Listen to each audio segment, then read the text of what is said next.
Og þá komið að síðasta lið á dagskrá, það skýrsla bæjarstjóra. Til máls tekur Ásthildur Sturludóttir.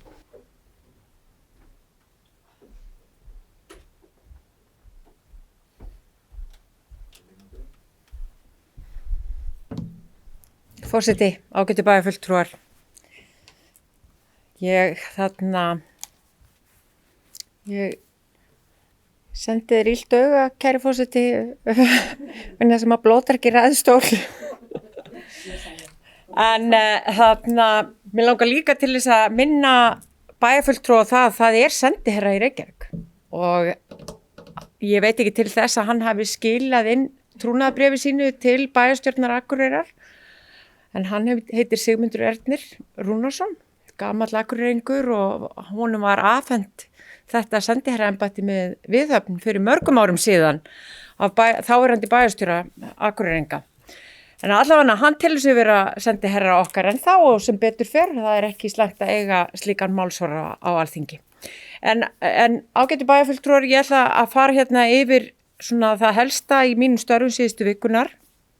Það svona ýmislegt sem í gangi þó að það sé að nálgast kosningar, og þá verður svona örlítið hljóðara í Ráðhúsinu á margan hátt. En ég átti tímsfund með kollegum mínum frá Arctic Mayors Forum hérna í þar síðustu viku, og það var sérstætt fundur sem ég hef nú ansi oft sótt sem í tengslu við Arctic Frontiers í Tromsø í Noregi. Arctic Frontiers svipaður ráðstefna á Arctic Circle í Reykjavík, og þar vorum við að fara yfir verkefnið og starfið framundan og ný verkefni, og þar var meðal annars verið að fara yfir ungmennaprógram sem í gangi og við fengjum stuðning til, og ríkisstjórnir landa á Norðurlöndum nú farin að styðja við Arctic Mayors Forum líka, þannig að það 1,5 starfsmaður sem að sinna verkefni fyrir Arctic Mayors. Það var bara gaman að sjá hvernig þessi samtök hafa verið að taka ákveðið skref upp á við, og það mjög fjölbreytt og skemmtilegt ungmennaprógram sem okkar krakkar hafa verið að sýna áhuga.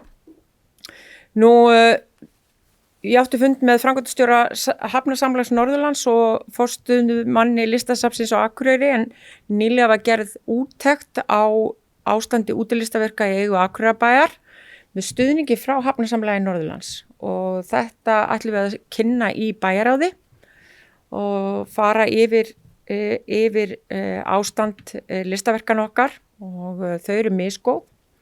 Þannig að það verður áhugavert, held ég, fyrir ykkur að heyra því. Nú, í síðustu viku þá satt ég málþing í Háskólanum á Akureyri, þar sem eftirfarandi spurning var rædd: hver á Grænland? Og það nýlendustefna eða nýlendustefna og sjálfsákvörðunarréttur þjóða árið 2026, og þar var meðal annarra ræðumanna Guðni T.H. Jóhannesson, fyrrum forseti Íslands. Og þetta var ákaflega vel sótt málþing, og þau voru 2 þennan dag, enda málefnið mjög svona aktúelt, ef að svo má segja.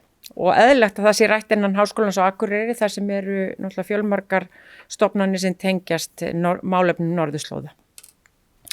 Og í síðustu viku fór fram hér á Akureyri franska kvikmyndahátíðin, og ég tók þátt í opnunarhátíðinni með sendi fulltrúanum franska, og það gaman að segja frá því að þetta samstarf við franska sendiráðið Alliance Française og Sambíón hefur staðið yfir frá árinu 2010, og ég held að það sé nú alveg komið til að vera og svona passar vel inn í menningabæin okkar.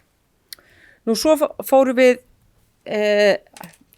forseti bæjarstjórnar á fund með heilbrigðisráðherra Ölmu Möller til þess að ræða málefni SAK, og með okkur á fundi var þáverandi forstjóri sjúkrahússins, Hildur Gunnarsdóttir Ásdóttir, og við vorum að ræða meðal annars mönnunarvanda sjúkrahússins, stöðu framkvæmda við viðbyggingu og kristnis. Sömuleiðis áttu við forseti fund með Landsneti, forstjóra Landsnets, til þess að ræða málefni Blöndulínu. Nú fyrir utan reglulega fundi með sviðsstjórum þá hafa verið ansi margir fundir með og samtöl með aðilum á atvinnulífinu vegna ýmissa skipulags- og atvinnumála og síðan höfum við rektor Háskólans á Akureyri komið okkur upp reglubundnu samtali sameiginleg málefni sem ég held að skipti töluvert miklu máli. Og ég verð að segja að ég merki ekki annað en mikla bjartsýni hjá þessum hópi fólks stöðuna á Akureyri og framtíð Akureyrar í stóra samhenginu og það vel. Takk fyrir.